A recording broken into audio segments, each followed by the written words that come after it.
ശരിക്കും ഒരു ഭർത്താവ് ഒരു ഡയറക്ടറായിട്ട് മാറിയപ്പോൾ ചേച്ചിക്ക് എന്തെങ്കിലുമൊക്കെ മാറ്റം തോന്നിയത് എന്തൊക്കെയാ? സിനിമയിലെ അതിന് മുമ്പേ അവളുടെ ഡയറക്ടറാണല്ലോ, സിനിമയുടെ ഡയറക്ടറായത്. ഇതുവരെ കൽപ്പന ചേച്ചിക്ക് വേണ്ടി സംസാരിക്കുന്നത് ഞാൻ കേട്ടിട്ടില്ല. ഈ വഴുതന ഭയങ്കര ഫേവറേറ്റ് ആണ് പൊടിമോൾക്ക്, ഇപ്പോഴും ഉണ്ടോ അത്? ഇപ്പോഴും എനിക്ക് ഏറ്റവും ഇഷ്ടമുള്ള വെജിറ്റബിൾ അത്. അയ്യോ, അതിലൊരു പറയുന്ന ആ ഒരു രസമുണ്ട്. എന്നെ മാനം കിടക്കും, എല്ലാ സ്ഥലത്തും പോയി ഇതൊക്കെ പറഞ്ഞ് എന്നെ നാണം കെടുത്ത് വെച്ചിരിക്കുക. പലരും ചോദിക്കും എൻ്റെ അടുത്ത്, നമ്മൾ യാത്ര ചെയ്യുമ്പോഴൊക്കെ ഒരു പക്ഷേ വഴുതാനെങ്കിൽ മെഴുക്ക് വെച്ച് കൊണ്ടുവന്നിട്ടുണ്ടോ. എനിക്കറിയാം, ഞാൻ ആരാധകരായിപ്പോയി അവരുടെ ഈ പൊന്മട്ട് തറവിന്. ഒരു വലിയൊരു അസാധ്യമായൊരു ഡയറക്ടർ പിന്നെയോ ആരാധകനായി പോയി എന്ന് പറയുന്നു താങ്കളുടെ ഭാര്യയുടെ ശിവൻ ചേട്ടാ ഒരു നമ്മളൊരു നടിയാണ്, നമ്മൾ ഒരിക്കലും വിചാരിച്ചിട്ടില്ല അല്ലേ ശരിക്കും ഒരു ഭാര്യയായി വരും എന്നൊക്കെ അല്ലേ? തീർച്ചയായിട്ടും ജനനവും മരണവും വിവാഹവും എന്ന് പറയുന്നത് നമ്മൾ ജനിക്കുന്നതിന് മുൻപേ നമ്മുടെ തലയിൽ എഴുതിയ കാര്യങ്ങളാണ്. ഇത് മൂന്നിനും നമ്മൾ വിചാരിച്ചാൽ മാറ്റം ഉണ്ടാവില്ല. ഇപ്പം കുഞ്ഞ് ഇഷാനെ ഞാൻ എൻ്റെ കൂടെ കുറേ നേരം ഇഷാനും ഇരുന്നുണ്ടായിരുന്നു. ഞാൻ കുറേ അവനോട് ചോദിച്ചു. അപ്പോൾ അവൻ എൻ്റെ അടുത്ത് പറഞ്ഞൊരു കാര്യം, എനിക്ക് അമ്മയുടെ കൂടെ പുറത്ത് പോകാൻ ഇഷ്ടമല്ല. കാര്യം എന്താണെന്ന് വെച്ചാൽ ആളുകളെ ഒരു അവന് ഇവള് കരയുന്നതൊന്നും ഇഷ്ടമല്ല, അത് താല്പര്യമില്ല. ഇനി വേറൊന്ന് ഒരു ആർട്ടിസ്റ്റിനെ ഇഷ്ടമല്ലെന്ന് പറഞ്ഞു. മോൻ പറഞ്ഞു. എന്താടാ അവനെ കാര്യം? അവൻ്റെ അമ്മയല്ലെന്ന് പറഞ്ഞു. ഉമ്മാന്റെ പേര് നിങ്ങൾ എന്റെ ഉമ്മ അല്ലല്ലേ എന്ന് ഒരു അമ്മ ഇവനെ എന്റെ അമ്മക്ക് പിന്നെ ഇരിക്കാം, അമ്മ കരയണ്ട കേട്ടോ, അമ്മ അല്ലെന്ന് പറഞ്ഞു. എന്റെ അമ്മയാന്നും പറഞ്ഞ് ഭയങ്കര സങ്കടം. പിന്നെ തല്ലുമാല കണ്ട് ഫാനായി. ഭയങ്കര ഇടിക്കനോ അമ്മ, ഇടിക്കും, ഭയങ്കര ഇടിയനോ. എനിക്ക് ഇഷ്ടപ്പെട്ടു ആ പടം കണ്ട് എനിക്ക് മടുത്തു തല്ലുമാല. എപ്പൊ നോക്കിയാലും അത് തന്നെ. ടൊവിനോയുടെ ഫാനാണ് എന്നുവെച്ചാ ഓരോ സിനിമകൾ കുഞ്ഞുങ്ങളുടെ മനസ്സല്ലേ. എന്നെ വേണ്ടെന്ന് പറയുന്നത് എന്നെ കരയിപ്പിച്ചാലും ആരെയും ഇഷ്ടമല്ല. വാട്സാപ്പ് വഴി ഇംഗ്ലീഷ് പഠിക്കാൻ ഇംഗ്ലീഷ് കഫേ ഉള്ളപ്പോൾ ഇംഗ്ലീഷ് ഒരു വിഷയമേ അല്ല. English cafe presents you the perfect English. English cafe, we present you the perfect English. WhatsApp now 9633388575. Hello, welcome to variety media. ഞാൻ നൈനിഷ. ഇന്ന് ഞാൻ ഇരിക്കുന്നത് ഒരു കേരളത്തിൻ്റെ മാത്രം പറയാനാണ് എനിക്കിഷ്ടം. കാരണം നമ്മുടെ എന്താ പറയുക, ഒരു മഹാനടിയുടെ കൂടെ ഞാൻ എപ്പോഴോ ചെയ്തു വെച്ച ഒരു പുണ്യമാണെന്ന് എനിക്കിപ്പോൾ തോന്നുന്നു. ഈ ഒരു നിമിഷം എൻ്റെ അടുത്ത് ഇത്രയും വലിയൊരാളെ മുന്നിൽ ചെയ്യാൻ പറ്റുന്ന ഒരിക്കലും ഞാൻ വിചാരിച്ചതല്ല. എനിക്ക് ഭയങ്കര സന്തോഷമുണ്ട്. ഉർവശി ചേച്ചി, അതേകൂടെ തന്നെ ഉർവശി ചേച്ചിൻ്റെ ഹസ്ബൻഡ് ശിവൻ ചേട്ടൻ, അവർ പുതിയൊരു പടമായിട്ടുള്ള എൽ ജഗദമ്മ 7ാം ക്ലാസ് ബി സ്റ്റേറ്റ് ഫസ്റ്റ് അല്ലേ? അയ്യോ, അതിനൊരു സ്റ്റേറ്റ് അവാർഡ് കിട്ടട്ടെ. ഞാൻ അറിയാതെങ്കിലും ആ ഒരു വേർഡ് പറഞ്ഞതുകൊണ്ട് ഞാനിപ്പോൾ ആത്മാർത്ഥമായി പറയുന്നത് അതിനൊരു സ്റ്റേറ്റ് അവാർഡ് കിട്ടട്ടെ എന്നുള്ളത്. ഇപ്പൊ ശരിക്കും എനിക്ക് ഭയങ്കരമായിട്ട് എൽ ജഗദമ്മ 7ാം ക്ലാസ് ബി സ്റ്റേറ്റ് ഫസ്റ്റ്, ഈ 7ാം ക്ലാസ്സിൽ എവിടെയാണ് സ്റ്റേറ്റ് ഫസ്റ്റ്? അത് ഞാൻ എല്ലാവർക്കും പറയുന്നതാണ്. ഞാൻ പലയിടത്തും പറഞ്ഞു കഴിഞ്ഞു. നിങ്ങൾ ഒരു ന്യൂസ് ഇപ്പോൾ എടുക്കുമ്പോഴത്തേക്ക് നിങ്ങൾ എന്തെങ്കിലും ഒരു തലക്കെട്ടിടും, അപ്പം നമ്മൾ തുറന്നു നോക്കും. അപ്പോൾ ഈ 7ാം ക്ലാസ് എന്തോടെ, അപ്പോൾ അതിന് എൻ്റെ മറുപടി എന്താ പറയുക, 150-200 മുടക്കി തിയേറ്ററിൽ പോവുക. ഇത് നമ്മുടെ പരിപാടിയായത്. അപ്പോൾ നിങ്ങൾ കാണുമ്പോൾ നിങ്ങൾക്ക് കിട്ടും അതിൻ്റെ ആൻസർ. എന്താ ഇത്രയൊക്കെ ബുദ്ധിയും ഇതൊക്കെ വെച്ചിട്ട് വൈകി പോയത് എന്താ? എവിടെ വൈകി? ഒരു പടം ഫസ്റ്റ് പടം വയസ്സൊക്കെ കുറവാ. ഇത് എണ്ണയുടെ റിയാക്ഷനിലും കണ്ട് പറ്റിപ്പോയതാ. ഒരുപാടൊന്നും താമസിച്ചിട്ടില്ല. ഞാൻ കേക്കട്ടെ ഇതിന്റെ ഒരു വിശേഷം ആദ്യമായിട്ടല്ലേ. ഞാൻ പറയും നല്ല കഥയുണ്ട്, നല്ലൊരു എന്താ പറയാ അഭിനയം എന്ന് പറയുന്ന ഉർവശി ചേച്ചിയുടെ നമ്മൾ പഠിക്കണം. ആ ഒരു ഉർവശി ചേച്ചിനെ വെച്ചിട്ട് ഇത്രയും ലേറ്റ് ആയത് എന്തായെന്നുള്ള ഒരു ഡൗട്ട് മാത്രമേ. 12 കൊല്ലമായിട്ട് നമ്മൾ ഒരു പ്രൊഡക്ഷൻ തുടങ്ങി തമിഴ് ചെയ്യാനിരുന്ന ഒരു സിനിമയായിരുന്നു. അപ്പൊ കഥയിൽ കുറെ മാറ്റമുണ്ട്. നമ്മുടെ ഇതായിട്ട് വന്നപ്പോൾ ഞാൻ അഭിനയിക്കാനല്ല ഇരുന്നത്, ഞാനും ഒരു ക്യാരക്ടർ ഉണ്ടായിരുന്നു എന്ന് മാത്രമേ ഉണ്ടായിരുന്നുള്ളൂ. അപ്പോൾ പിന്നെ പല കാരണങ്ങൾ കൊണ്ട് അതിങ്ങനെ മാറി ഇങ്ങനെ ആയതാണ്. ഞങ്ങൾ കോവിഡിനൊക്കെ മുമ്പ്, എൻ്റെ മോൻ ജനിക്കുന്നതിന് മുൻപ്, ഇഷാൻ ജനിക്കുന്നതിന് മുമ്പ് പ്ലാൻ ചെയ്തതാ. പക്ഷെ എല്ലാത്തിനും അതിൻ്റെതായ ഒരു സമയമുണ്ട്. ഇപ്പോ ഒരു ഡയറക്ടറാണ്, ഭാര്യയാണ്. ചേച്ചിയുടെ ഫസ്റ്റ് അനുഭവമാണ്. ഒരുപാട് സിനിമകൾ ചെയ്തിട്ടുണ്ടെങ്കിലും ഭർത്താവിന്റെ അല്ലേ, ഭർത്താവ് ചെയ്യുന്ന ഒരു പടത്തില് ഫസ്റ്റ് ടൈമാണ് അഭിനയിക്കുന്നത്. അതിൽ നിന്നും എന്തൊക്കെയാണ് ആ ഒരു മാറ്റങ്ങൾ ഉണ്ടായിരുന്നത്? ഭാര്യ വഴക്കൊക്കെ പറഞ്ഞിരുന്നോ? അതിന്റെ ആവശ്യമില്ല അല്ല, ഇത് ഞങ്ങൾ കുറെ കാലമായിട്ട് ഡിസ്കസ് ചെയ്യുന്നതാ. കുറേ നാളായിട്ട് ഇതിന്റെ ഓരോ ക്യാരക്ടേഴ്സിനെ പറ്റി ഇങ്ങനെ ഞങ്ങൾ വീട്ടിൽ എപ്പോഴും എന്തെങ്കിലും ഈ കഥ ഇങ്ങനെ വന്നാൽ നന്നായിരിക്കും, അയ്യോ ഈ പടത്തിൽ ഇത് ഇങ്ങനെ ക്ലൈമാക്സ് ഇങ്ങനെ വരാതെ ഇങ്ങനെ മാറ്റി എടുത്തിട്ടുണ്ടെങ്കിൽ കുറച്ചുകൂടെ നന്നായിരുന്നു. ചർച്ചകളൊക്കെ ഇതൊക്കെ ഉള്ളൂ, അല്ലാതെ പറയാനുള്ള ബന്ധുക്കളെ കുറിച്ചോ വീട്ടിനെ കുറിച്ചോ ഒക്കെ കുറച്ച് പറയാം, ബാക്കിയുള്ളത് മുഴുവൻ ഇതൊക്കെ തന്നെയല്ലേ. അതെ അതെ അതെ, നിങ്ങളുടെ ലൈഫ് തന്നെ അതായിട്ടല്ലേ. ഋഷി ചേച്ചി എപ്പോഴും പറയുന്നത് ഞാൻ കേൾക്കാറുണ്ട്, എനിക്ക് ഫസ്റ്റ് അവാർഡ് എന്ന് പറയുന്നത് ഡയറക്ടർ സാറ് ഓക്കെ പറയുന്നതാണ് എൻ്റെ ഫസ്റ്റത്തെ അവാർഡ് എന്നുള്ളത്. ഈ സിനിമയിൽ അങ്ങനെ ഒരു അവാർഡ് കിട്ടിയോ? തീർച്ചയായിട്ടും തീർച്ചയായിട്ടും തീർച്ചയായിട്ടും. കാരണം അത് നമ്മൾ സ്പോട്ടിൽ വന്നു കഴിയുമ്പം അതങ്ങ് നടപ്പിലാവുമല്ലോ. നമ്മൾ വീട്ടിൽ ഇരുന്ന് പറയുന്ന വേറെ, സ്പോട്ടിൽ വന്ന് നമ്മൾ എടുക്കുമ്പം മറ്റ് ക്യാരക്ടേഴ്സും എല്ലാം കൂട്ടായിട്ട് നിൽക്കുമ്പോൾ നമുക്ക് നമ്മൾ വീട്ടിൽ ഇരുന്ന് വെറുതെ ഇങ്ങനെ പറഞ്ഞുകൊണ്ടിരുന്ന ഒരു സംഗതി നടപ്പിലാവുന്നതിൻ്റെ ഒരു ത്രില്ലുണ്ടല്ലോ, അതുണ്ടായിരുന്നു. അത് ഫൈനൽ ഡേ വരെ ഉണ്ടായിരുന്നു. ശരിക്കും ഒരു ഭർത്താവ് ഒരു ഡയറക്ടറായിട്ട് മാറിയപ്പോ ചേച്ചിക്ക് എന്തെങ്കിലുമൊക്കെ മാറ്റം തോന്നിയത് എന്തൊക്കെയാ? സിനിമയിലെ അതിന് മുമ്പേ അവളുടെ ഡയറക്ടർ ആണല്ലോ, സിനിമയുടെ ഡയറക്ടർ ആയത്. സൂപ്പർ, എന്താ അല്ലേ? ഞാൻ സത്യമായിട്ടും പ്രതീക്ഷിച്ചില്ല. ശിവചേട്ടനെ കണ്ടാല് ഇത്രയൊക്കെ പോയിന്റ് അടിക്കുന്നുള്ളത് തോന്നൂല. വളരെ ഫ്രീ ആയിട്ട് അവിടെ ഇവിടെ ഇരിക്കുന്നതാണല്ലോ നമ്മളിപ്പോ വന്നപ്പോഴേ കാണുന്നത്. പക്ഷെ എന്ത് തഗ്ഗത്. ഇനി ഒരു ഡയറക്ടർ ജീവിതത്തിലായാലും സിനിമയിലായാലും ഒരു നല്ല കോർഡിനേറ്റർ ആവണം. അപ്പോഴാണ് സിനിമയായാലും കുടുംബമൊക്കെ ആയി ജയിക്കുന്നത്.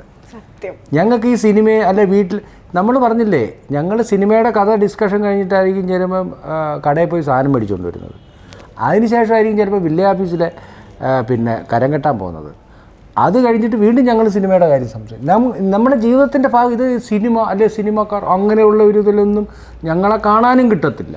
അല്ല, വീട്ടിലും അത് തന്നെയല്ലേ. ഇപ്പോൾ കലശേച്ചിയായാലും മിനിശേച്ചിയായാലും അമ്മ ഞങ്ങൾക്ക് പരസ്പരം പറയാനായിട്ടുള്ളത് വീട്ടുകാര്യങ്ങളൊക്കെ പറഞ്ഞു കഴിയുമ്പം സ്വാഭാവികമായിട്ടും ബന്ധുക്കളെന്ന് പറയുന്നത് എല്ലാ സിനിമാ പ്രവർത്തകരാണ്. അവരുടെ കാര്യങ്ങളും വിശേഷങ്ങളൊക്കെ അല്ലേ പറയുന്നത്. അതെ അതെ അതെ, അതായത് ജനിച്ചപ്പോ മുതൽ ഇതിന്റെ ഒരു ഭാഗം അറിയാതെ ആയി പോയതാണെന്ന് ഋഷി ചേച്ചി എപ്പോഴും പറയുന്നത് ഞാൻ കേട്ടിട്ടുണ്ട്. എനിക്ക് തോന്നുന്നു ഞാൻ ഏറ്റവും കൂടുതൽ കാണുന്ന ഇന്റർവ്യൂസ് കൽപ്പന ചേച്ചിൻ്റെതാണ്. എനിക്ക് എപ്പോഴും അതിന്നൊരു വ്യത്യാസം എന്ന് പറയുന്നത്, ഇതുവരെ കൽപ്പന ചേച്ചിക്ക് വേണ്ടി സംസാരിക്കുന്നത് ഞാൻ കേട്ടിട്ടില്ല. എപ്പോഴും പൊടിമോള്, കലച്ചേച്ചി, അമ്മ, ഇതേ എപ്പോഴും അല്ലേ ശിവചേട്ടാ? ഞാൻ മലയാളത്തിൽ കുടുംബസ്നേഹം. അതെ, അല്ല ആരുടെ ഇന്റർവ്യൂ ആയിരിക്കും അത്? കൽപ്പന ചേച്ചിയുടെ ഇന്റർവ്യൂ ആയിരിക്കും. ഞങ്ങളുടെ ഇന്റർവ്യൂസിനെക്കാട്ടും വ്യത്യാസം പൊടിമോൾ അങ്ങനെയായിരുന്നു, കലച്ചേച്ചി ഇങ്ങനെയായിരുന്നു, അമ്മയുടെ വിശേഷങ്ങൾ ഇത് തന്നെയാണ് എപ്പോഴും. അതിലൊരു എപ്പോഴും ഞാൻ അടിച്ചടിച്ച് കാണുന്നൊരു എപ്പിസോഡാണ് വഴുതന. ഭയങ്കര ഫേവറേറ്റ് ആണ് പൊടിമോൾക്ക്. ഇപ്പോഴും ഉണ്ടോ അത്? ഇപ്പോഴും എനിക്ക് ഏറ്റവും ഇഷ്ടമുള്ള വെജിറ്റബിൾ അത്. അയ്യോ, അതിലൊരു പറയുന്ന ആ ഒരു രസമുണ്ട്. മിനിമോളെ കഴിഞ്ഞു പ്രസവിച്ചു എന്നൊക്കെ പറയുന്ന പോലെ വേണേ ഞാൻ ഇത്രയും ഇട്ടു ആണ്. എന്നെ മാനം കിടക്കുക, എല്ലാ സ്ഥലത്തും പോയി ഇതൊക്കെ പറഞ്ഞ് എന്നെ നാണം കെടുത്ത് വെച്ചിരിക്കുക. പലരും ചോദിക്കും എൻ്റെ അടുത്ത്, നമ്മൾ യാത്ര ചെയ്യുമ്പോഴൊക്കെ ഋഷി വഴുതനങ്ങ മെഴുക്ക് വെച്ച് കൊണ്ടുവന്നിട്ടുണ്ടോ? ശരിക്കും അത് പറയുന്നതുണ്ട്. എന്റെ പൊന്നുമോളെ എനിക്ക് വേണ്ട, അമ്മ പറയുന്നുണ്ട് മോളെ കല്യാണം കഴിച്ചു കൊടുക്കുമല്ലോ അപ്പൊ ഉണ്ടാക്കിയാ മതി. അങ്ങനെ എന്തെങ്കിലും ഒരു ഫുഡ് പ്രിപ്പയർ ചെയ്ത് തന്നിട്ടുണ്ടോ? ഇല്ല, ഇത് നല്ല, എന്നെ സംബന്ധിച്ച് ഇദ്ദേഹം നല്ല പാചകക്കാരിയാണ്. പിന്നെ ഇത് അവിയലെന്ന് പറഞ്ഞ് ഉണ്ടാക്കി തരുമ്പോൾ നമ്മളത് അവിയലല്ല എന്ന് പറഞ്ഞാൽ കുടുംബമൊക്കെ നല്ലൊരു കോർഡിനേറ്റർ, നല്ല അവിയൽ, സൂപ്പർ നല്ല അവിയൽ എന്ന് പറയുമ്പോൾ അവൾ എൻ്റെ പറയുന്നത് നല്ല അവിയലോ, നല്ല അവിയല്, സാമ്പാറല്ലേ ഉണ്ടാക്കിയത്. ഞാൻ കോമഡി പറഞ്ഞു കേട്ടോ, നല്ലോണം പാചകം ചെയ്യും. എനിക്ക് അല്ല വഴുതനങ്ങയുടെ കാര്യം സത്യം. കാരണം പാചകം നമ്മൾ തുടങ്ങിയ സമയത്ത് ഷൂട്ടിങ് കഴിഞ്ഞ് ഇടയ്ക്കിടയ്ക്ക് ഗ്യാപ്പിലൊക്കെ പോകുമ്പം അപ്പം ജോലി ചെയ്യാൻ ആൾക്കാരുണ്ട്, അച്ഛൻ്റെ അമ്മയുണ്ട്, അമ്മയുടെ അമ്മയുണ്ട്, എല്ലാം പറഞ്ഞു തരാനും ഒക്കെ. പക്ഷെ എനിക്ക് തമിഴ്നാട്ടിലൊരു കാരക്കുഴമ്പെന്നും പറഞ്ഞൊരു കുഴമ്പുണ്ട്. ഇപ്പം എൻ്റെ മോക്കും അതാ ഇഷ്ടം. അതിപ്പോൾ ഭയങ്കര ഇഷ്ടമാണ്. വഴുതനങ്ങ ഉണ്ട് അതുണ്ടാക്കുന്നത്, നല്ല എരിവും പുളിയും ഉണ്ട്. അപ്പോൾ അത് വെച്ചിട്ട് ചോറ് ഉണ്ണണം. അച്ഛൻ്റെ ഒരു ഫ്രണ്ടിന്റെ വീട്ടിൽ പോയപ്പോൾ ആദ്യമായിട്ട് കഴിച്ചതാ തമിഴ്നാട്ടിൽ ചെന്നപ്പോൾ. അതേപോലെ എന്നിട്ട് ആൻ്റെ അടുത്ത് ചോദിച്ചാൽ മനസ്സിലാക്കി. എന്നിട്ട് വീട്ടിൽ എപ്പോഴും ഇത് തന്നെ ഉണ്ടാക്കും. അതേപോലെ വേറൊരു സാധനം, അദ്ദേഹത്തിന് മാമ്പഴ പുളിശ്ശേരി എന്ന് പറഞ്ഞ സാധനത്തെ ആരോ ക്ഷുദ്രം ചെയ്തു വെച്ചു കൊടുത്തു. ഇത് മാമ്പഴ പുളിശ്ശേരി കേട്ടോണം, അതിന് ഇത്രയുള്ള മാങ്ങ വേണമെന്ന് പറയും. ചെന്നൈ സിറ്റിക്ക് ഇത്രയുള്ള മാങ്ങയില്ല. അപ്പം ഞാൻ നോക്കും,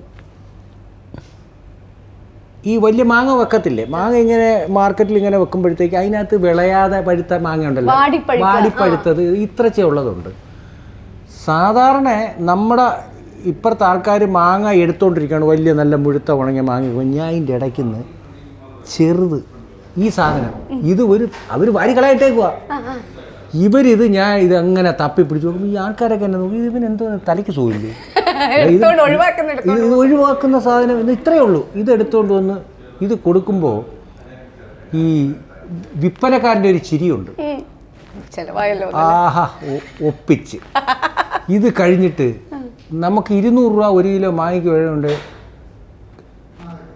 വില പറയത്തില്ല, സാറിങ്ങി എന്നാൽ മതി. ഒരു 100 രൂപയൊക്കെ കൊടുത്താൽ അവൻ പൊട്ടിച്ചിരിക്കും. കാരണം ഇത് കൊണ്ടുവന്ന് കൊടുക്കുമ്പോൾ കിട്ടിയോ, അവളവർ സൗണ്ട് കിട്ടിയോ, ഞാൻ പറഞ്ഞു 100 രൂപയായി. ഞാൻ പറഞ്ഞു ഒപ്പിച്ച് എന്ത് പാടുപെട്ടെന്നറിയോ, ഞാൻ പെരിപ്പിക്കും. വളരെ വണ്ടി എടുത്ത് എത്ര കിലോമീറ്റർ പോയി മാങ്ങ, ഇവിടെ സിറ്റിയിൽ അവിടെ ഈ കൊച്ചു മാങ്ങ ഈ സാധനമാണ്. പക്ഷെ ഇത് ഇന്നും ഉണ്ടാക്കിച്ചു ഇവിടെ, ഇന്നും ഉണ്ടാക്കി ഇവിടെ മാങ്ങ വാങ്ങിച്ച് അത് പീസായിട്ട് കട്ട് ചെയ്തിട്ട് ഇത് ചെറിയ മാങ്ങ കൊണ്ടുവന്നു. അതാണ് അതിന്റെ മാങ്ങാണ്ടി കിടക്കുന്നത് കണ്ടത്. നിങ്ങൾ തമ്മിൽ നല്ലൊരു കെമിസ്ട്രി ഉണ്ട്, മാഷാ അല്ലാ. അതങ്ങനെ തന്നെ നിക്കട്ടെ, നല്ല രസമുണ്ട്. നിങ്ങൾ രണ്ടുപേരും പറയുന്നത് കേൾക്കാനേ നല്ല രസമാണ്. അത് അങ്ങനെ തന്നെ പോട്ടെ. ഇപ്പം നമുക്ക് കുറച്ച് ഇനി സിനിമയിലേക്ക് വരാം. അതെനിക്ക് മാഷാ അല്ലാ, അത് എന്റെ ഫ്രണ്ട്സ് എല്ലാം പറയുന്ന വാക്കാണ്, നല്ലൊരു വാക്കാത്. അല്ലെ, കണ്ണൊരിക്കലും തട്ടാതിരിക്കട്ടെ, അതിനു വേണ്ടി നമ്മൾ പറയുന്നതാണ് നമ്മുടെ ഒരു ഇതില്. അത്രയേ ഉള്ളൂ. സത്യനന്ദിക്കാട് സാറ് എപ്പോഴും പറയാറുണ്ട്, ഞാൻ ഡയറക്ടർ സൈഡിൽ നിന്ന് കേട്ടോ, ഞാൻ ഇപ്പോഴും ഡയറക്ടർ ആയിട്ടാണ് കാണുന്നത്, ഋഷിച്ചിന്റെ ഹസ്ബൻഡ് എന്നുള്ളത് ഇവിടെ നിൽക്കട്ടെ. സത്യൻ സാറ് പറഞ്ഞിട്ടുണ്ട്, ഞാൻ ഉർവശിയുടെ വലിയൊരു ആരാധകനാണെന്ന്. അതായത് അതിന്റെ വീഡിയോ വേണമെങ്കിൽ ഞാൻ ഒന്ന് കാണിക്കാം. അധികം വരികയായിരുന്നു, അടുത്ത ക്വസ്റ്റ്യൻ അതായിരുന്നു എന്റെ. ഞാനും വേഗം പറഞ്ഞുട്ടോ, അതിന്റെ ആ വീഡിയോ ഒന്ന് ഞാൻ ഷെയർ ചെയ്ത് തരാം. എന്ത് രസാണ് ഇതൊക്കെ. ഒരു എന്റെ ചേച്ചി ഉർവശി പൊന്മുട്ടണ് തട്ടാനെന്നുള്ള സിനിമ, പൊന്മുട്ടണ് താറാവ് എന്നുള്ള സിനിമയിൽ സ്നേഹലതയായിട്ട് അഭിനയിക്കുമ്പോഴാണ് ഉർവശിയുടെ ടാലന്റ് ഞാൻ നേരിട്ട് കാണുന്നത്. ഇത്രയും അത്ഭുതകരമായ പെർഫോമൻസ് ഉള്ള ഒരു ആക്ട്രസ് ആണെന്ന് എനിക്കറിയാം. ഞാൻ ആരാധകനായിപ്പോയി അവരുടെ ഈ പൊന്മുട്ടണ് താറാവ് കഴിഞ്ഞപ്പോൾ. എന്റെ ചേച്ചി ഒരു വലിയൊരു അസാധ്യമായൊരു ഡയറക്ടർ, പിന്നെയോ ആരാധകനായി പോയി എന്ന് പറയുന്നു താങ്കളുടെ ഭാര്യയുടെ. ശിവൻ ചേട്ടാ, ഒരു രോമാഞ്ചം തോലാഞ്ചം ഒക്കെ അതുകൊണ്ട് തോലാഞ്ചം. ഇപ്പൊ നമ്മളൊരു ഡയറക്ടറാണ് അല്ലേ? ഋഷിച്ചിയുടെ എൽ ജഗദമ്മ 7ാം ക്ലാസ് ബി സ്റ്റേറ്റ് ഫസ്റ്റിന്റെ ഡയറക്ടറാണ് നമ്മുടെ ശിവൻ ചേട്ടൻ. അതിൽ നിന്ന് പറയുമ്പോൾ ഈ സത്യൻ സാറ് പറഞ്ഞ് അതിനോട് യോജിക്കുന്നു. അല്ല, സത്യൻ സാറ് ആരാധകനായിക്കോട്ടെ, എനിക്ക് സന്തോഷമേ ഉള്ളൂ. ഞാനാണ് പക്ഷെ മെയിൻ ആരാധകൻ. അല്ല, ആരാധകൻ സത്യേട്ടന്റെ കൂടെ ഞാൻ സംവിധാന സഹായി ആയിരുന്നു. അതറിയത്തില്ലേ, ഞാൻ ഇവിടേക്ക് ഒന്ന് പറഞ്ഞാൽ കുറേ ഡയറക്ടേഴ്സിൻ്റെ പടത്തിൽ വർക്ക് ചെയ്തിട്ടുണ്ട്. സത്യേട്ടൻ്റെയൊക്കെ പടത്തിൽ വർക്ക് ചെയ്തിട്ടുണ്ട്. ഇപ്പോൾ അവസാനം സത്യേട്ടൻ്റെ പടത്തിൽ വർക്ക് എപ്പാ പുള്ളി ചോദിക്കും, സത്യേട്ടൻ്റെ വർക്ക് പടത്തിൽ അപ്പോൾ എൻ്റെ കൂട്ടുകാരിക്കെല്ലാം ഞാൻ പറയുന്നത് സത്യേട്ടൻ്റെയൊക്കെ പടത്തിൽ അവസാനം സത്യേട്ടൻ്റെ പടത്തിലാണ് വർക്ക് ചെയ്തത്. സത്യേട്ടൻ്റെ സെറ്റിലെങ്കിലും കണ്ടിട്ടില്ല. ഞാൻ പറഞ്ഞു എങ്ങനെ കാണും, എനിക്ക് കൺസെഷൻ ഇല്ലേ. അപ്പോൾ പിന്നെ സത്യേട്ടൻ്റെ പടത്തിൽ വർക്ക്, ഞാൻ സത്യേട്ടൻ്റെ പടം ഇട്ട് നല്ല വൃത്തിയായിട്ട് കണ്ട് വർക്ക് ചെയ്യും. മനസ്സിലായോ അർത്ഥം? സത്യേട്ടൻ്റെ പടം കണ്ട് വർക്ക് ചെയ്യും. ഭയങ്കര ഒരു സത്യേട്ടൻ ഫാനായത്. ഞാൻ സത്യേട്ടൻ്റെ ഫാനാണ്. സത്യേട്ടന്റെ ഫാൻ ശിവൻ ചേട്ടൻ, സത്യേട്ടന്റെ ഫാൻ സത്യേട്ടൻ. എന്ത് പടത്തിന്റെ കാര്യം പറഞ്ഞാലും സത്യേട്ടന്റെ പടം എടുത്ത എല്ലാ ശൈലികളും അതിനകത്ത് വലിയൊരു ഗുണം, സത്യേട്ടൻ പറയാനുള്ള കഥ പറഞ്ഞു വന്നു. ഞാൻ ബാക്കിയുള്ള ഡയറക്ടേഴ്സിനെ ഒന്നും മോശമായിട്ട് ചിത്രീകരിക്കില്ല. സത്യേട്ടനെ എനിക്ക് വലിയ ഇഷ്ടമാണ്. സത്യേട്ടൻ്റെ പടത്തിൻ്റെ ഷോട്ടുകൾ, കഥ പറയുന്ന ഷോട്ടുകളേ ഉള്ളൂ സത്യേട്ടൻ്റെ. ഇപ്പോൾ ഉർവശി ഒന്ന് കാണിക്കണമെങ്കിൽ ജനലിൻ്റെ കൂടെ ക്യാമറ മ്യൂസിക് ഒന്നുമില്ല. നമ്മൾ എങ്ങനെ ആഗ്രഹിക്കും. അതുകൊണ്ട് ഞാൻ സത്യേട്ടൻ്റെ സിനിമകൾ എനിക്ക് വലിയ ഇഷ്ടമാണ്. സത്യേട്ടനെ പിന്നെ ഞാൻ സത്യേട്ടൻ്റെ ഒരു പടത്തിൻ്റെ സെക്കൻഡ് പാർട്ട് ഞാൻ വിളിക്ക് ചോദിച്ചു, പിന്നെ അച്ചുവിൻ്റെ അമ്മ സെക്കൻഡ് പാർട്ട് ഞാനൊന്ന് ചെയ്തു നോക്കട്ടോ എന്നൊക്കെ ചോദിച്ചു. സത്യേട്ടനിരിക്കുകയും വിളിച്ചു. സത്യേട്ടനൊക്കെ എങ്ങനെ വേണേലും ആകുന്ന രീതിയിലായിരിക്കണം അദ്ദേഹം. സത്യം പറഞ്ഞാൽ എനിക്ക് അത് കോൺഫിഡൻസ് ഇല്ല, കാരണം അതിന്റെ മാക്സിമം ചെയ്ത് വെച്ചിരിക്കുകയാണ്. അപ്പം ഞാൻ ആൾക്കാർ ഇഷ്ടപ്പെട്ട ശകലം കുറഞ്ഞാലും മോശമല്ലേ. ഞാൻ ആ പടം നമ്മൾ നോക്കിയത് കൊണ്ടാണ്, അദ്ദേഹത്തെ ഏറ്റവും കൂടുതൽ ശ്രദ്ധിച്ചത് കൊണ്ടാണ് ഈ സെക്കൻഡ് പാർട്ടിനെ കുറിച്ച് എനിക്ക് ആലോചിക്കാൻ വന്നത്.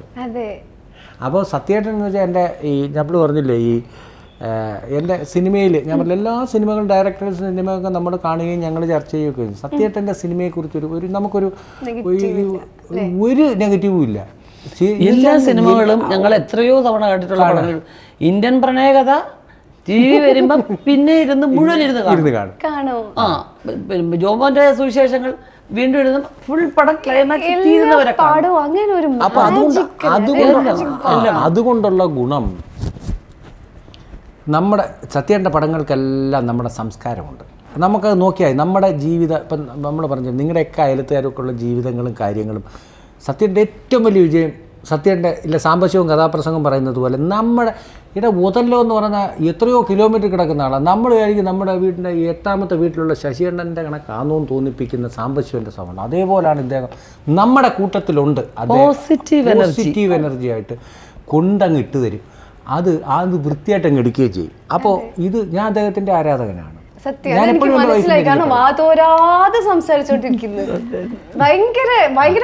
അതുകൊണ്ടായിരിക്കണം സത്യേട്ടൻ ഇവളുടെ ആരാധകൻ.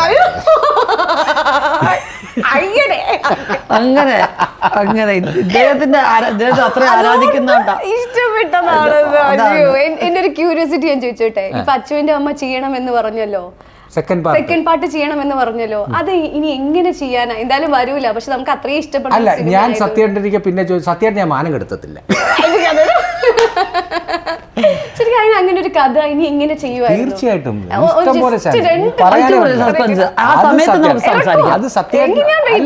അതല്ല സത്യേട്ടന്റെ അനുഗ്രഹത്തോട് സത്യേട്ടൻ ഒരിക്കൽ പോയി ഡിസ്കസ് ചെയ്യും. ഞാൻ വലിയൊരു ആഗ്രഹമായിരുന്നു. ഓഹോ, ഞാൻ കരുതി എന്താണെന്നറിയോ, ചേച്ചി പറഞ്ഞല്ലോ സത്യേട്ടൻ പറഞ്ഞു അത് ഇനി കംപ്ലീറ്റ് ആയിട്ട് വെച്ചിരിക്കുന്നു. പക്ഷെ ഇതൊരു ആഗ്രഹമായിട്ട് കൊണ്ടുനടക്കാം. സത്യേട്ടന്റെ അനുഗ്രഹത്തോടു കൂടി മാത്രമേ ചെയ്യൂ. സത്യേട്ടന്റെ കോൺഫിഡന്റ് അല്ലെങ്കിൽ ഇല്ല ശരിയാവത്തില്ല എന്ന് പറഞ്ഞാൽ ചെയ്യത്തില്ല. ഓഹോ, അപ്പൊ ഉർവശി ചേച്ചിയും മീന ചേച്ചിയും തന്നെ ആയിരിക്കോ? അതൊന്നും പറയാൻ പറ്റില്ല. ഒന്നും പറഞ്ഞില്ല, ഒന്നും ഞാൻ പറഞ്ഞില്ല അല്ലേ? ഇപ്പൊ എന്നോട് ഉടക്കിക്കാതെ വേഷം കൊടുക്കാൻ പറ്റുമോ? ഭിത്തി കയറ്റി ഞാൻ. പക്ഷെ ഞാൻ ഒരിക്കലും ഉർവശി ചേച്ചി ഇങ്ങനെയാണ് ഉള്ളി ഇത്ര മാത്രം വൈബാന്ന് ഞാൻ വിചാരിച്ചില്ല. അല്ലേ? കാണുമ്പോൾ ഭയങ്കര സ്ട്രിക്റ്റ് ആയിട്ട് നമുക്ക് തോന്നുന്നില്ലേ? ഒരുപാട് പേര്. അതുകൊണ്ടാണ് ഞാൻ പറഞ്ഞത് ഈ പ്രൊമോഷൻ്റെ ഭാഗമായിട്ട് ഞങ്ങൾ പല സ്ഥലങ്ങളിൽ സംസാരിക്കും. ചില തമാശകൾ ഞാൻ പറയും, അയ്യോ നമ്മൾ ആരാണെന്ന് അറിയുന്നതിന് മുമ്പ് തമാശ പറഞ്ഞാൽ അവർക്ക് ചിലപ്പം കേൾക്കുന്നവർ ഇവനെന്തൊരു ജാടയാന്ന് തോന്നും. അങ്ങനെ പറയല്ലേ എന്ന് പറയും. കാരണം ഇങ്ങനെ തന്നെ പോട്ടെ കേട്ടോ, ഇത് നല്ല രസമുണ്ട് അല്ലേ? ആണ് നൈനിഷ. ഇപ്പൊ കുഴപ്പമില്ല, നൈനിഷക്ക് ഇത്രയും സംസാരിച്ചപ്പോൾ മനസ്സിലായി. പക്ഷെ ഫ്രഷ് ആയിട്ട് കാണുന്ന ഓഡിയൻസ് ചിലപ്പോൾ വിചാരിക്കും, എന്നെയും അവർക്ക് അറിയാം ഞാനും കൽപ്പന ചേച്ചിയൊക്കെ എങ്ങനെയായിരിക്കും സംസാരിക്കുന്നത്. അതന്നെ കൽപ്പന ചേച്ചി വേറൊരു കാര്യം ഞാൻ പറയട്ടെ,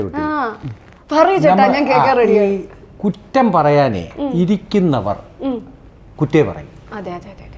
നമ്മൾ പറയട്ടെ, രണ്ട് രീതിയിലായിരിക്കും. ഇപ്പോൾ ഈ കുട്ടി പിന്നെ വീട്ടിലേക്ക് കയറി അപ്പോൾ ജോലി കഴിഞ്ഞ് കഷ്ടപ്പെട്ട് ചെല്ലുവാണ്. ഒരു വിഭാഗം ഒന്നും പറയത്തില്ല, വന്നു പോയി. ഒരു വിഭാഗം പറയുന്നത് സ്ത്രീകളും പുരുഷന്മാരും നേരിടുന്ന ഒരു ഇതാണ്. ഒരു വിഭാഗം പറയുന്നത് പിന്നെ കഷ്ടപ്പെട്ട് പെൺകൊച്ച് എന്തൊരു കഷ്ടപ്പാടാവും ഈ പണി, ക്യാമറ അതും ഇതൊക്കെ തൂക്കി എഴുതി കഷ്ടപ്പെട്ട് വിട്ടു. അടുത്ത ഒരു വിഭാഗം ചിന്തിക്കുന്നത് എവിടെ പോയിട്ട് വരുന്നു. ഇത് ഒരിക്കലും മാറ്റാൻ പറ്റത്തില്ല കേട്ടോ. ഇത് അവരുടെ ഒരു ജനിസിലുള്ളതാണ്. അത് ആണിനെ ഇത് തന്നെ പറയുന്നത്, എവിടെ വായി നോക്കാൻ പോയി കിടന്ന് ഇങ്ങനെ പറയൂ. ചിലർ പറയും അവൻ കഷ്ടപ്പെട്ട ഇങ്ങനെന്ന് പറയുന്നത് പോലാണ്. എന്താണ് നമ്മൾ പറഞ്ഞത്? അല്ല, നമ്മൾ സംസാരിക്കുന്ന മറ്റുള്ളവർ ഇങ്ങനെ സംസാരിക്കുന്നത്. എന്നെ എനിക്ക് 1 മിനിറ്റോ 2 മിനിറ്റോ സംസാരിക്കുമ്പോഴോ എൻ്റെ നോട്ടം നോക്കുമ്പോഴോ ഒരു സ്ത്രീക്ക്, ഇപ്പോൾ ഒരു പെൺകുട്ടി എന്നെക്കുറിച്ച് കുറ്റം പറയണം, ഒരു സ്ത്രീക്ക് അറിയാം. നമ്മൾ പറഞ്ഞു കേട്ടിട്ടുണ്ട്, നമ്മളെ ഒരു 50 മീറ്റർ അപ്പുറത്ത് നമ്മുടെ കണ്ണിന് ഓപ്പോസിറ്റ് ഒരാൾ നമ്മളെ ശ്രദ്ധിച്ചപ്പോൾ ഒരു സ്ത്രീ തിരിച്ചറിയുമെന്ന് ഞാൻ പറഞ്ഞു കേട്ടിട്ടുണ്ട്. ആരോ പറഞ്ഞു കേട്ടിട്ടുണ്ട്, ശരിയോ തെറ്റോ എന്ന് എനിക്കറിയില്ല. അതൊരു മോശമാണോ എന്നൊരു സ്ത്രീക്ക് തിരിച്ചറിയാൻ 1 സെക്കൻഡിൻ്റെ ഒരു അംശം മതി, അവൻ്റെ നോട്ടം ശരിയല്ല എങ്കിൽ. ഞാൻ ഇവിടെയൊക്കെ കേട്ടിട്ടുള്ളത്. അപ്പോൾ വേണമെങ്കിൽ കുട്ടിക്കും പറയാം, ചേട്ടൻ്റെ നോട്ടം അത്ര ശരിയല്ല. ആ വാ ചേട്ടാ, ഇത് ഏതായാലും ഞാനിങ്ങനെ അതെ, ഞാനിങ്ങനെ അയ്യോ എന്ത് നല്ല അപ്പം സ്റ്റേറ്റ്മെന്റ് നമ്മൾ പറഞ്ഞിട്ട് നമ്മളിങ്ങനെ വളരെ ഇതായിട്ട് എക്സ്ക്യൂസ് മീ വരൂ എന്ന് പറയുമ്പോൾ ഇയാൾക്ക് എന്തോ കുഴപ്പമുണ്ട്. എൻ്റെ ഈ ഇത്രയും പ്രായത്തിനിടയ്ക്ക് എനിക്കൊരു ഫ്ലോ ഉണ്ട്. എൻ്റെ വൈഫിനറിയാം. അത് ഇവളെന്നെ ഉപദേശിക്കും. നാട്ടിൻപുറത്തെ ഭാഷയൊക്കെ ഉപയോഗിക്കുമ്പോൾ അല്ല ഇങ്ങനെയൊക്കെ പറയുമ്പോഴൊക്കെ ഒന്ന് സൂക്ഷിച്ചോണം എന്നോട് പറയും. പക്ഷെ നമുക്ക് പറ്റുന്നില്ല. അതെ അതെ, ഞാൻ എപ്പോഴും പറയും. കാരണം എന്ന് വെച്ച് കഴിഞ്ഞാൽ ഏതെങ്കിലും ചടങ്ങിന് ഇപ്പം നിഷ വന്ന് വിളിക്കുന്നു എന്നെ, ഒരു ചടങ്ങിന് ഫംഗ്ഷനാണ് ചേച്ചി വരണേ പറഞ്ഞ് വിളിച്ചാൽ ഞാൻ നോക്കട്ടെ കുട്ടി കേട്ടോ, തീർച്ചയായിട്ടും ഞാൻ അന്ന് വർക്കില്ലെങ്കിൽ വരാം. അന്ന് വർക്കില്ലല്ലോ, നിനക്ക് പോകാൻ താല്പര്യമുണ്ടോ? ഞാൻ പണ്ടും നമ്മളത് ഒഴിവാക്കാൻ ആ ഫംഗ്ഷൻ ഒന്നും ഇപ്പോൾ താല്പര്യമില്ല, ഒഴിവാക്കാൻ. പിന്നെ ഞാൻ ഇല്ല അവിടെ ഇല്ല വർക്കുണ്ടെന്ന് പറഞ്ഞായിരുന്നു. എപ്പോൾ പറഞ്ഞു? അവരന്ന് വർക്കില്ലെന്നല്ലേ പറഞ്ഞു. പിന്നെ ഞാൻ ക്ലാസ് എടുപ്പ് നടത്തി ക്ലാസ് എടുത്ത് അകത്ത് വിളിച്ചോണ്ട് ഞാൻ എന്തെങ്കിലും പറഞ്ഞു ഒഴിവാക്കുന്നെങ്കിൽ പിന്നെ അതിന്റെ കൂടെ വേറെ പറയരുത് എന്ന് പറഞ്ഞു. അല്ല, ബുക്കൊക്കെ എടുത്ത് നോക്കും. 17-ാം തീയതി വർക്കില്ലല്ലോ.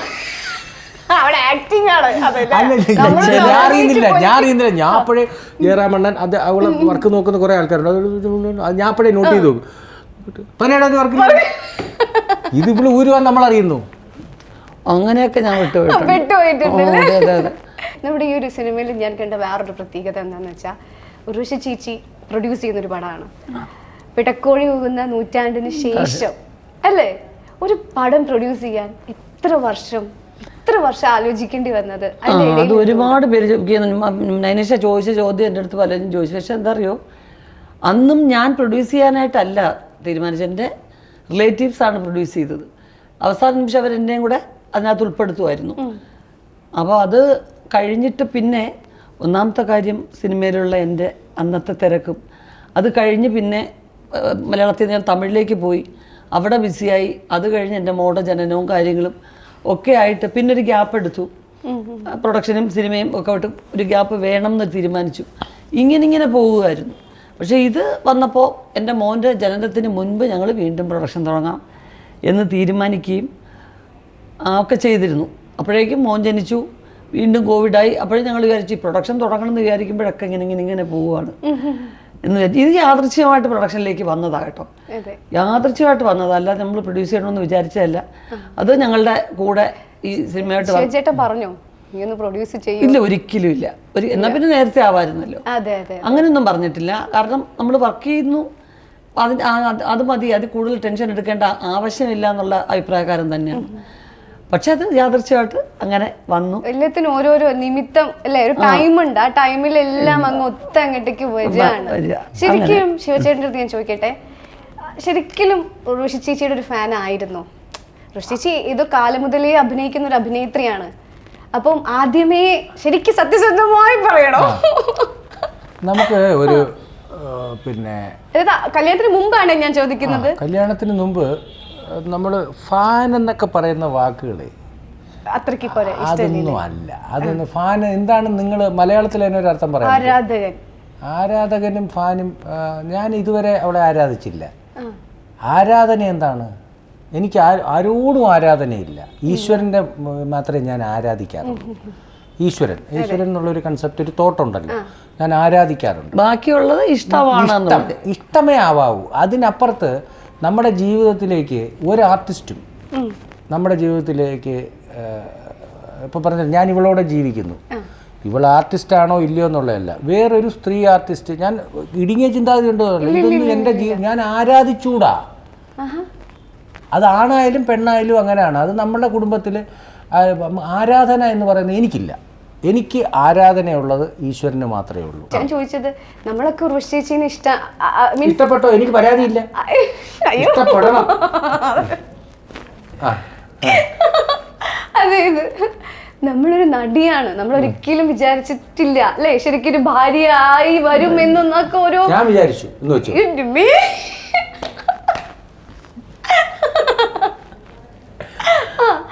എന്റെ ക്വസ്റ്റ്യൻ ഇങ്ങനെ ഞാൻ എങ്ങനെ ക്വസ്റ്റ്യൻ ചോദിക്കും? അല്ല, ഞാൻ പറഞ്ഞതല്ല.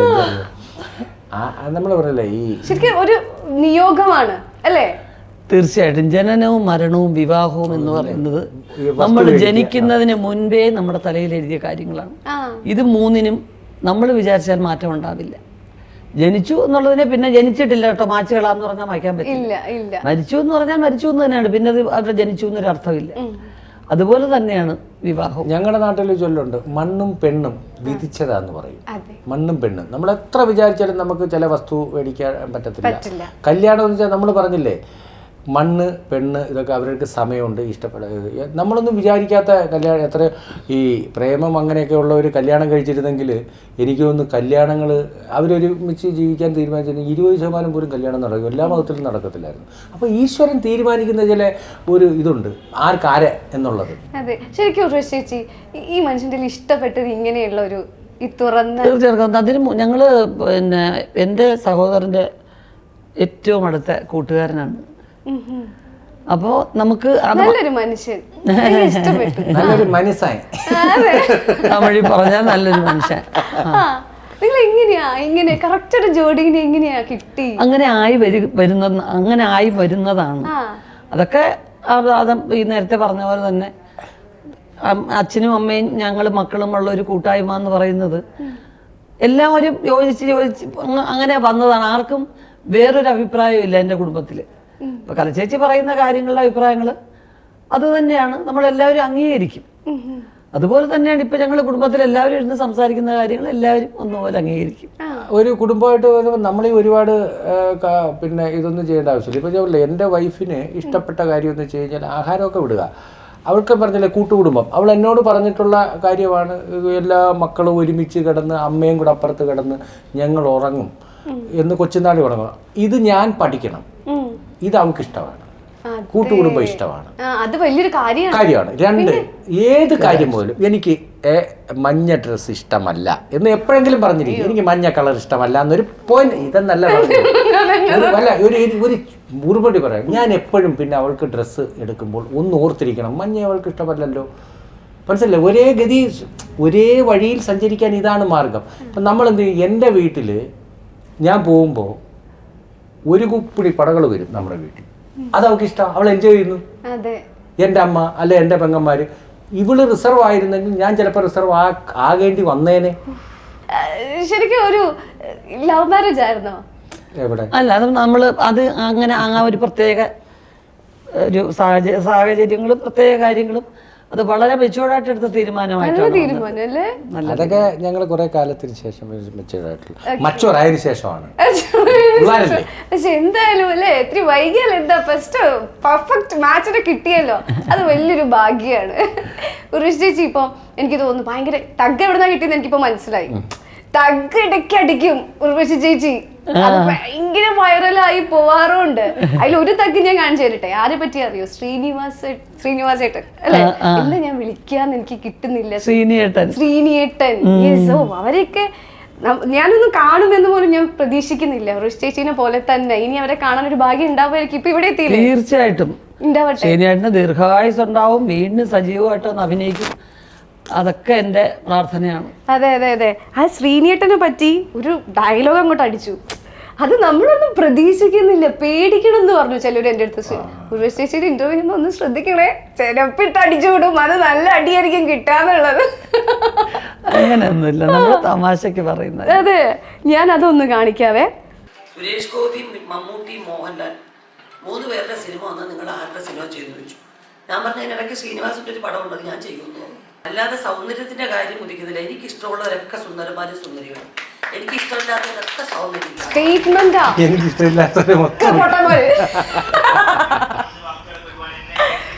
ഇത് ഭയങ്കരമായിട്ട് അന്നൊരു പവറായിരുന്നു ചേച്ചിക്ക്. ഇതുവരെ ആരോ ചോദിച്ചു എത്രാമത്തെ സ്റ്റേറ്റ് അവാർഡ്, ഞാൻ പഠിച്ചു വെച്ചു 6 എണ്ണം അല്ലേ, 6ാമത്തെ തൊഴിലൊഴുക്കിന് കിട്ടി അല്ലേ. എന്താ പണി, പോയി പഠിക്ക്. അതെന്താ അറിയാമോ, എനിക്കാണെന്നുണ്ടെങ്കിൽ ആ സിനിമയെക്കുറിച്ച് കൂടുതൽ, ഉള്ളൊഴുക്കിനെ കുറിച്ച് കൂടുതൽ സംസാരിക്കും. ആ സിനിമ റിലീസായ സമയമാണ്, അതിൻ്റെ ഒരു നമ്മുടെ മനസ്സിൽ നിന്ന് ആ ക്യാരക്ടറിനെ കൂടുതൽ ചോദിച്ചാൽ നമുക്ക് സങ്കടം വരും, കരച്ചിൽ വരും. അപ്പോൾ അവിടെ നിൽക്കുന്ന ഒരു ചേച്ചി എൻ്റെ അമ്മച്ചിയെ പോലെ അമ്മയെപ്പോലെയൊക്കെ അല്ലേ ക്യാരക്ടർ എന്ന് ചോദിച്ചു കഴിഞ്ഞാൽ എൻ്റെ കുടുംബത്തിൽ ഒരുപാട് ലീലാമ്മമാരുണ്ട്. അപ്പോൾ എനിക്ക് കണക്റ്റഡ് ആവും, എനിക്ക് കരച്ചിൽ വരും, എൻ്റെ മൂഡ് മാറും. അതാണ് അത്രയും. അതുകൊണ്ടാണ് ഇങ്ങനെ പരസ്പരം ബന്ധമില്ലാതെ സംസാരിക്കുന്നത്. പക്ഷെ അത് ബന്ധമില്ലാന്നല്ല അല്ലേ, അത് ഭയങ്കര ബന്ധമായിട്ടാണ് സംസാരിച്ചിരിക്കുന്നത്. ശരിയാണ്, ഉർവശി ചേച്ചിനെ പോലത്തെ ഒരാളെടുത്ത് എത്രാമത്തെ സ്റ്റേറ്റ് അവാർഡ് ആണെന്ന് നമ്മൾ ചോദിക്കുമ്പോഴല്ല ചോദിച്ചോ 700 പടം ചെയ്തോ, എത്ര പടം ചെയ്തു പോയി എണ്ണെന്ന്. അല്ല ഞാൻ പ്രാവശ്യം പോയി ചുമ്മാ ഇരിക്കല്ലേ പോയി എണ്ണിക്കുക. കാരണം എന്താ അറിയാവോ, എനിക്കറിയത്തില്ല. മീഡിയയിൽ നിങ്ങളെ പോലെയുള്ളവർ പറഞ്ഞിട്ടാണ് ഞാൻ പ്രിയഞ്ചേട്ടൻ്റെ പടം 700ാമത്തെ പടമാണെന്ന് ഞാൻ അറിയുന്നത്. അപ്പോൾ ആ ഷിയോൺ എന്ന് പറഞ്ഞ കുട്ടി എന്നോട് ചോദിച്ചത്, ചേച്ചി ഇത് 700ാമത്തെ പടം തന്നെയാണോ എന്ന് പറഞ്ഞു. അപ്പോൾ എനിക്കറിയാൻ വയ്യ. ഞാൻ ആ ഇൻ്റർവ്യൂവിന് മുമ്പ് പ്രസ് മീറ്റ് ആണെന്നും എനിക്കറിയില്ല. ഞാനൊന്ന് ബാത്റൂമിൽ പോയി ഉള്ളടക്കിനെ പറ്റി കൂടുതൽ ചോദിച്ചാൽ ഞാൻ എന്ത് പറയും? കാരണം എനിക്ക് ഭയങ്കര ഒരു എന്താ പറയുക, ഭയങ്കര ഒരു വല്ലാത്തൊരു ദുഃഖം മാത്രം നിറഞ്ഞിരിക്കുന്ന കാര്യങ്ങളെ പറഞ്ഞു വരുമ്പോൾ എനിക്ക് സങ്കടം. അതുകൊണ്ടാണ് ഞാനത് വിഷയം മാറ്റിയിട്ട് വേറെ എന്തെങ്കിലും തമാശകൾ ആരെങ്കിലും ചോദിച്ചെങ്കിൽ അതിപ്പോ അങ്ങനെ മനസ്സ് മാറ്റിയെടുക്കുക. അതുകൊണ്ടാണ് അങ്ങനെ. പക്ഷെ അത് ഭയങ്കര രസമായിരുന്നു. ഇപ്പൊ ഞാൻ ശ്രീനിയേട്ടൻ അല്ലെ, എങ്ങനെ തന്നെ ശ്രീനിയേട്ടൻ, ഓ പലരും ഞാൻ പറയുന്നത് കേട്ടിട്ടുണ്ട്. ഉർവശി എന്ന് പറഞ്ഞാൽ ആ സമയം ശ്രീനിയേട്ടന്റെ ജഗദീശേട്ടൻ അതുപോലെ പറഞ്ഞിട്ടുണ്ട്. എനിക്ക് ഏറ്റവും ഇഷ്ടം ആരാധന എന്ന് ഉദ്ദേശിക്കുന്നത് അങ്ങനെ പറയരുതേ, ആൾക്ക് ചെറിയൊരു കുശുമ്പൊക്കെ ഉണ്ട്. അതായത് എനിക്ക് ഉർവശിയുടെ അടുത്താണ് താങ്ക്സ് പറയാനുള്ളത്. അത് ശരിയാട്ടോ അല്ലേ ശിവൻചേട്ടാ? നമ്മളൊന്ന് ചിന്തിച്ചു നോക്കിയാൽ ഇപ്പൊ ഒരു 2 റീല് വൈറലായ 3ാമത്തെ റീല് കേൾക്കുമ്പോൾ കുട്ടികൾ വരൂല. അങ്ങനത്തെ ഒരു കാലഘട്ടമാണ് ഇന്നുള്ളത്. പക്ഷെ അന്ന് അത്രയും വലിയ വലിയ നടന്മാരോട് കൂടെ നിന്ന് ഉർവശി എൻ്റെ നായികയായി അഭിനയിച്ചു. അതിലെനിക്ക് ഭയങ്കരമായിട്ട് ഉർവശിനോടൊരു സ്നേഹം. അതിനകത്ത് നമുക്ക് അത്ഭുതപ്പെടേണ്ട ആവശ്യമില്ല. ജഗദീഷ് ചേട്ടനെ സംബന്ധിച്ച് ഞാൻ അതിന് സീരിയസ് ആയിട്ടാണ് മറുപടി പറയുന്നത്. ദീർഘവീക്ഷണം എൻ്റെ പെണ്ണുമ്പിള്ളയ്ക്ക് ഉണ്ടായിരുന്നു കണക്കാക്കിയാൽ മതി. കാരണം അത് കേട്ടോളുക മൊത്തം പറയാം. ജഗദീഷ് ചേട്ടനെ കുറിച്ച് ദീർഘവീക്ഷണം ഉർവശിക്കുണ്ടായിരുന്നു എന്ന് ഞാൻ അടിച്ചു പറയാൻ പറ്റും. കാരണം ജഗദീഷ് ചേട്ടനെ ഇപ്പോൾ നല്ല പയ്യന്മാർ ഡയറക്ടർമാർ, ഞാൻ ക്രിറ്റിസിസം ഒന്നും അല്ല പറയുന്നത്, കൊണ്ടുവന്നത് ചെയ്യിച്ചിട്ടുണ്ട്. ഞെട്ടുകയാണ് ജഗദീഷ് ചേട്ടനെയും മറ്റേ നമ്മുടെ പിന്നെ ചേട്ടൻ്റെ പേര് ഇന്ദ്രൻ ചേട്ടനൊക്കെ. ഇവരൊക്കെ ആരായിരുന്നു എന്ന് ഇപ്പോഴാണ്ട കൊച്ചു പയ്യന്മാർ ഡയറക്ടർമാർ നമ്മൾ ആ ചെറുക്കന്മാർ കൊണ്ടുവന്ന് കാണിച്ചു കൊടുത്തു. അപ്പം ദീർഘവീക്ഷണം ഉണ്ടായിരുന്നു. ഇത് വലിയ കലാകാരനാണെന്ന് ഉർവശി അങ്ങനെ കരുതിയാൽ പിന്നെ തീർന്നു വിഷയം. ശരിക്കും ഉർവശി ചേച്ചി എങ്ങനെയായിരുന്നു അത്? ഇന്നത്തെ കുട്ടികൾക്ക് വലിയൊരു എന്ത് കണ്ടിട്ടാണ് വലിയ നടൻ വലിയ സ്റ്റാർ എന്ന് തീരുമാനിക്കുന്നത്? നല്ല വിദ്യാഭ്യാസമുള്ള മനുഷ്യനാണ് ജഗദീഷ് ചേട്ടൻ. സ്ക്രിപ്റ്റിനെ കുറിച്ച് നല്ല സെൻസ് ഉള്ള ആളാണ് ജഗദീഷ് ചേട്ടൻ. നല്ല ആക്ടറുമായിരുന്നു. പിന്നെ അത്യാവശ്യം സമ്പത്തും ഉണ്ട്. പിന്നെ വളരെ കോളേജ് അധ്യാപകനായിരുന്നു. നല്ല രീതിയിൽ ചിന്തിക്കാനും ഒരു തർക്കം പരിഹരിക്കാനും നല്ല വാക്കുകളിലൂടെ സംസാരിക്കാനും ഒക്കെ അറിയാവുന്ന ഒരാളാണ്. പിന്നെ ഒരാളിനെ നമ്മൾ ആ ആക്ടറെ വേണ്ട എന്ന് പറയാൻ, ഞാനൊരു പുതുമുഖമായിരുന്നു. എൻ്റെ കൂടെ എത്രയോ വലിയ വലിയ നടന്മാർ അഭിനയിച്ചു. എന്തിൻ്റെ അടിസ്ഥാനത്തിനാണ് ഒരാളിനെ ഞാൻ അഭിനയിക്കില്ല എന്ന് പറയുന്നത്? ഒരിക്കലും ഒരു ആക്ടറെ അങ്ങനെ പറയാൻ പാടില്ല. കാരണം അങ്ങനെയുള്ളവർ ആരെങ്കിലും അങ്ങനെ ഒരാളിനെ പുറന്തള്ളിയിട്ടുണ്ടെങ്കിൽ അവർ സിനിമയിൽ വലിയ ആളായ ചരിത്രമേ ഉള്ളൂ. ആരെങ്കിലും പറഞ്ഞ അവരെ വേണ്ട എന്ന് പറഞ്ഞു കഴിഞ്ഞാൽ ആലോചിച്ചോണം, അയാളെ വേറെ ആരോ വേണം എന്ന് പറയാൻ 100 പേരുണ്ടാവും. സത്യം, അതിപ്പോ തെളിയിച്ചല്ലേ. മലയാള സിനിമ അക്കാലത്ത് ജഗദീഷ് ചേട്ടനെ വേണ്ട രീതിയിൽ പ്രയോജനപ്പെടുത്തിയിട്ടില്ല. അത് അന്നത്തെ സിനിമ പ്രവർത്തകരുടെ കുഴപ്പമല്ല. എങ്കിൽ പിന്നെ കൽപ്പന ചേച്ചി ഇന്നായിരുന്നു എന്നുണ്ടെങ്കിൽ എത്ര നല്ല വേഷം. ഒരു പക്ഷേ ഉള്ളൊഴുക്ക് കൽപ്പന ചേച്ചിയുടെ കയ്യിലാണ് കിട്ടിയിരുന്നെങ്കിൽ അസാധ്യമായിട്ട് ചെയ്യാൻ പറ്റുന്ന ആക്ട്രസാണ് ചേച്ചി. പക്ഷേ അന്നത്തെ സിനിമയിൽ മൊത്തത്തിൽ സിനിമയിൽ ഒരു ഇമേജ് ഉണ്ട്. കോമഡി ചെയ്യുന്ന ഒരു കോമഡി തന്നെ, അവരെ വെച്ച് സീരിയസ്. അന്നും വളരെ വിഭിന്നമായിട്ട് ചിന്തിച്ച ഏക സംവിധായകനേ ഉള്ളൂ IV ശശി. കാരണം ജഗദീഷ് ചേട്ടനെയും കൽപ്പന ചേച്ചിയൊക്കെ വെച്ചിട്ട് വളരെ സീരിയസ് അപ്രോച്ചാണ് നടത്തിയിരിക്കുന്നത്. അന്ന് കൊമേഡിയൻ എന്ന് പറഞ്ഞ് ഉപയോഗിച്ചിരുന്ന പിന്നെ മഹാരഥന്മാരായിട്ട് നടന്മാർ, ബഹദൂർ, പിന്നെ കുതിരവട്ടം പപ്പു, അങ്ങനെയുള്ള വലിയ വലിയ നടന്മാരെ സീരിയസ് ക്യാരക്ടേഴ്സിൽ അദ്ദേഹം അഭിനയിപ്പിച്ചിട്ടുണ്ട്. അതാണ്. അപ്പം അങ്ങനെ ചിലർക്ക് മാത്രമേ പറ്റിയിരുന്നുള്ളൂ. ബാക്കിയുള്ളവരെന്ന് പറയുമ്പോൾ കോമഡി ചെയ്യാൻ വരുന്നവരെ സിനിമ കാണുന്നത് അവരുടെ കോമഡി കാണാം എന്നും പറഞ്ഞായിരിക്കുന്നത്. അതുകൊണ്ടാണ് അങ്ങനെ യൂസ് ചെയ്യുന്നത്. ഒതുങ്ങി പോകുമായിരുന്നു. കോമഡിയും അസാധ്യമായി പെർഫോം ചെയ്യുന്ന ആളാണ് ജഗദീഷ് ചേട്ടൻ. ആണ്, പക്ഷെ അതിനൊരു വെറൈറ്റി ചിന്തിക്കാനുള്ള സാഹചര്യം സിനിമയിലുണ്ടായിരുന്നില്ല. അതെ അതെ അതെ അതെ. ഇന്ന് എനിക്കൊന്ന് കൽപ്പന ചേച്ചി ലാസ്റ്റ് ചെയ്തു വെച്ചത് ചാർലിയിൽ അങ്ങനെ ഒരു ഇത് തന്നു പോയി. പക്ഷെ എല്ലാ വേഷങ്ങളും സീരിയസ് റോൾസാ തമിഴ് ചെയ്തിരിക്കുന്നത് അല്ലേ? പക്ഷെ അവരൊക്കെ കോമഡിയും ചെയ്യുന്ന നോക്ക് എന്തൊരു നന്നായിട്ട്. ഹ്യൂമർ ചെയ്യാൻ പറ്റുന്നവർക്ക് എല്ലാ വേഷവും ചെയ്യാൻ പറ്റും, വില്ലൻ വേഷം ചെയ്യാൻ പറ്റുന്നവർക്കും എല്ലാ വേഷങ്ങളും ചെയ്യാൻ പറ്റും എന്നൊക്കെ ഒരു പറച്ചിലുണ്ട് സിനിമയിൽ. സത്യം. ഇപ്പൊ ഈ ജഗദീഷ് ചേട്ടൻ തന്നെ ശ്രീനിവാസൻ സാറിനെ പറ്റി ഒരു കാര്യം പറയുന്നുണ്ട്. ശ്രീനിവാസൻ ഒരു ലോക സിനിമയിൽ തന്നെ ഒരു അത്ഭുതമാണ്. അത്ഭുതം എന്ന് പറയുന്നത് ഫസ്റ്റ് ഡേ എടുക്കുന്നത് 98 സീനുകളുണ്ടെങ്കിൽ 97ാമത്തെ സീൻ വേണമെങ്കിൽ എഴുതി കൊടുക്കും. ഇത് വേറെ ഒരു റൈറ്ററെ കൊണ്ടും പറ്റില്ല. കാരണം ഇത് അതിശയോക്തിയൊന്നുമല്ല. അതൊക്കെ നമ്മൾ എങ്ങനെ പറയുന്ന ഈ ജന്മഭാസന എന്നൊക്കെ പറഞ്ഞ് നമ്മൾക്ക് പറഞ്ഞ് ഇടാവുന്ന കാര്യമാണ്. അതൊക്കെ വലിയ വലിയ മാത്രമല്ല എത്രയെത്ര ഇപ്പം ഈ നമ്മൾ അന്ന് ഇപ്പം നൈനിഷ ഉപയോഗിച്ച വാക്ക് തന്നെ പറയാനാണെങ്കിൽ വലിയ വലിയ സൂപ്പർ താരങ്ങൾ, വലിയ വലിയ ആൾക്കാർ എല്ലാവരും അഭിനയിച്ചുകൊണ്ടിരിക്കുമ്പോഴും ശ്രീനിവാസന് ഒരു പ്ലേസ് ഉണ്ടായിരുന്നു. അദ്ദേഹത്തിൻ്റെ കൂടെ അഭിനയിക്കാൻ ഒരു നായികയും മുഖം ചുളിച്ചിട്ടില്ല. അത് അദ്ദേഹത്തിൻ്റെ സ്ക്രിപ്റ്റിൽ ആത്മവിശ്വാസം ഉണ്ടായിരുന്നു. അദ്ദേഹം സ്വയം ആത്മവിശ്വാസമുള്ള ഒരാളായിരുന്നു. എന്തെല്ലാം വേഷങ്ങൾ ഹീറോ ആയിട്ട് അഭിനയിക്കുമ്പോഴല്ലെങ്കിൽ ഒരു മുത്തശ്ശി കഥ എന്ന് പറഞ്ഞ സിനിമയിലെ അവസാനത്തെ ഒരു ഷോട്ട് ശ്രീനിവാസന്റെ റേഞ്ചിൽ നിൽക്കുന്ന ഏതെങ്കിലും ഒരു നടൻ ചെയ്യാൻ തയ്യാറാവും. ഒരു അടിയും കൊടുത്തൊരു തെറിയും വിളിച്ചിട്ട് പോകുന്ന ഒരൊറ്റ ഷോട്ടിൽ ഇത് നമ്മൾ ഇത് ഇത്രയും അങ്ങനെ ഒരു നടൻ അക്സെപ്റ്റ് ചെയ്യുന്നു എന്ന് പറഞ്ഞത് മഹാത്ഭുതം തന്നെയാണ്. ചേച്ചി ചെയ്യും, ചേച്ചിക്ക് അങ്ങനത്തെ പ്രശ്നമില്ല. എനിക്ക് തോന്നുന്നു ചേച്ചി ഒരുപാട് റോൾസ് ഒക്കെ ചെയ്ത് കഴിഞ്ഞു അല്ലേ? ഇനി ജീവിതത്തിൽ ചെയ്യണം എന്ന് ആഗ്രഹിക്കുന്ന എന്തെങ്കിലും ഒരു ചേച്ചിക്ക് ബാക്കിയുണ്ടോ? തീർച്ചയായിട്ടും കുട്ടി, ഒരുപാട് ചെയ്ത് കഴിഞ്ഞു എന്ന് പറയാൻ പറ്റില്ല. പഴയ ആർട്ടിസ്റ്റുകൾ ചെയ്ത എത്ര വെറൈറ്റി വേഷങ്ങൾ ഇനിയും ബാക്കി കിടക്കുന്നു. അത് എന്റെ അറിവില്ലായ്മ ആയിരിക്കാം ഒരു പക്ഷേ ആ ഒരു ക്വസ്റ്റ്യൻ. ഇത് നിഷ പറഞ്ഞത് നിഷ എൻ്റെ കുറേ സിനിമകൾ കണ്ടിട്ട് അതിന്റെ വ്യത്യസ്തത ഓർത്ത് പറഞ്ഞതേ ഉള്ളത്, കുറ്റമല്ല. പക്ഷെ അതിനും മുൻപുള്ള നടികളിൽ പല സിനിമകളും ഞാൻ കണ്ടിട്ടുണ്ട്. വളരെ സ്ട്രോങ് ആയിട്ടുള്ള ക്യാരക്ടേഴ്സ്. കള്ളിച്ചെല്ലമ്മ പോലെ ഷീലാമ്മയുടെ സിനിമകൾ, ഒരു സുന്ദരിയുടെ കഥ, ഇങ്ങനെ എന്തെല്ലാം വെറൈറ്റി സിനിമകൾ ജയഭാരതി അമ്മ അഭിനയിച്ചിരിക്കുന്നു. അതുപോലെയുള്ള എത്രയോ ക്യാരക്ടേഴ്സ് ഉണ്ട്. ഇപ്പം ഹിന്ദിയിൽ ജയഭാദ്രി ചെയ്ത എത്രയോ മനോഹരമായ വേഷങ്ങളുണ്ട്.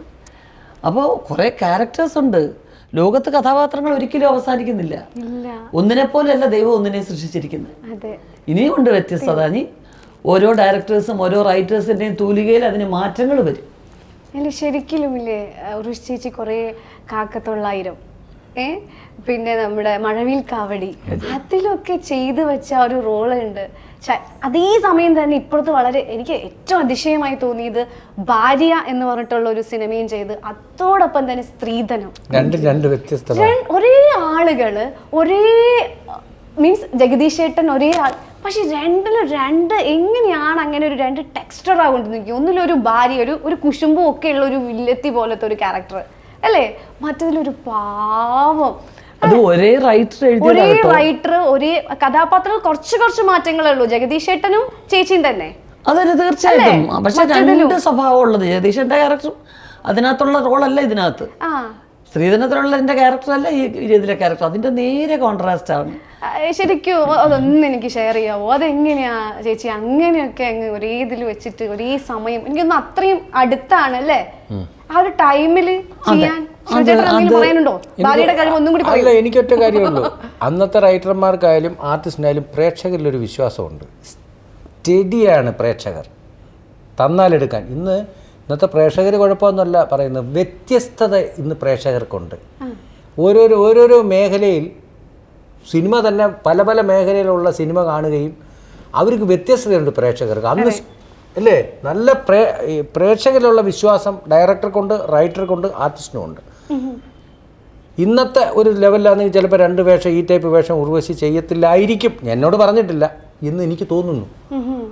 ഇല്ല, അന്ന് കുറെ കൂടെ ഫീമെയിൽ ക്യാരക്ടേഴ്സിന് വേണ്ടി സമയം കണ്ടെത്തുന്ന റൈറ്റേഴ്സ് അന്ന് കൂടുതലുണ്ടായിരുന്നു എന്ന് എനിക്ക് തോന്നിയിട്ടുണ്ട്. അതെ, ഇപ്പം കുഞ്ഞ് ഇഷാനെ ഞാൻ എൻ്റെ കൂടെ കുറേ നേരം ഇഷാനും ഇരുന്നുണ്ടായിരുന്നു. ഞാൻ കുറേ അവനോട് ചോദിച്ചു. അപ്പോൾ അവൻ എൻ്റെ അടുത്ത് പറഞ്ഞൊരു കാര്യം, എനിക്ക് അമ്മയുടെ കൂടെ പുറത്ത് പോകാൻ ഇഷ്ടമല്ല. കാര്യം എന്താണെന്ന് വെച്ചാൽ ആളുകളെ ഒരു ഇത്.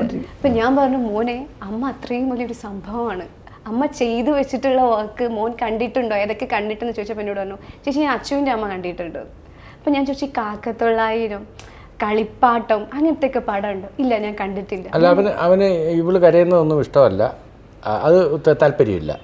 ഇനി വേറൊന്ന് ഒരു ആർട്ടിസ്റ്റിനെ ഇഷ്ടമല്ലെന്ന് പറഞ്ഞു മോൻ പറഞ്ഞു. ആ പടത്തിൻ്റെ ഒച്ചിരി പറഞ്ഞു. എന്താടാ മോനെ കാര്യം? അവൻ്റെ അമ്മയല്ലെന്ന് പറഞ്ഞു. ഉമ്മാന്റെ പേര് നിങ്ങൾ എന്റെ ഉമ്മ അല്ലല്ലേ എന്ന് ചോദിച്ചു. ഉമ്മ ഇവനെ വേണ്ട പിന്നെ ഇരിക്കാം, അമ്മ കരയണ്ട കേട്ടോ, അമ്മ അല്ല എന്ന് പറഞ്ഞ് എന്റെ അമ്മയാന്നും പറഞ്ഞ് ഭയങ്കര സങ്കടം. പിന്നെ ഞാൻ ക്ലൈമാക്സ് കാണിച്ചു. ക്ലൈമാക്സ് കാണിച്ചപ്പം എന്റെ ഉമ്മാനെയാന്ന് പറഞ്ഞു ഞാൻ കെട്ടിപ്പിടിക്കുന്നു. അവൻ നല്ലവനാണ് അല്ലേ അമ്മ?